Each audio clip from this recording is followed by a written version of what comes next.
Grub Parson of Newcastle is no more, but it's still known and respected the world over by the astronomers who still use the lenses and telescopes produced at the Heaton factory.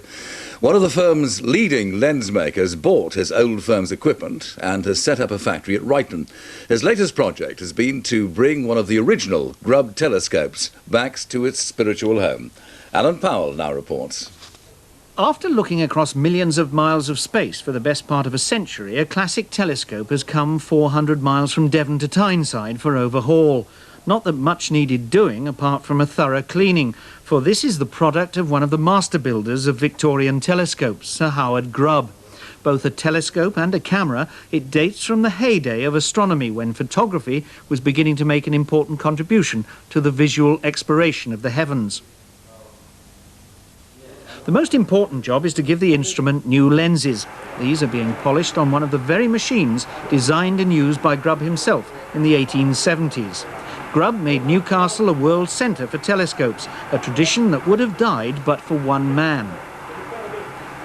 For many years I worked for the old Grubb firm.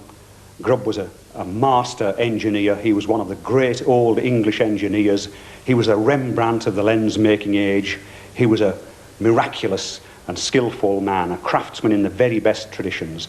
And for many years I was fortunate to work in his works, and that sort of skill and that sort of capability fills my whole world. The process of turning a raw piece of glass into something which is incredibly accurate and very beautiful. It's a highly skillful and very, very satisfying process. Money doesn't come into it. If you think of a massive block of optical glass, it contains within it all of the capabilities of making a very, very fine lens. It's in there. All we've got to do is cut away the outside, grind away the outside, and find that super accurate surface inside. And the process is exactly like sculpture. You literally cut away the material you want to get rid of, and what you're left with is the thing that you want. And this can be made extremely accurate. In optics, we can achieve tremendous accuracies. We can go down to, without any difficulty, 1,000th of the thickness of a human hair, literally 2 or 3 millionths of an inch. And most of our standard products here are considerably better than that. It's almost a paradox that to look across the immense distances of space, one needs to work to the smallest scale imaginable. To test his lenses and mirrors, David Sinden uses tiny wavelengths of light to reveal the smallest imperfections, a method so sensitive that it can detect the difference in air temperature caused by the heat of a human hand, measurable perhaps in only thousandths of a degree.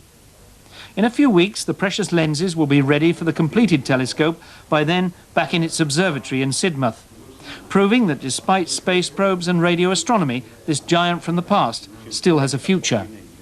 In order to get that right. That instrument can reveal miracles and wonders in the sky, marvellous things in the sky. When we get it finished and we put our lenses in it, that will be a marvellous instrument to look through.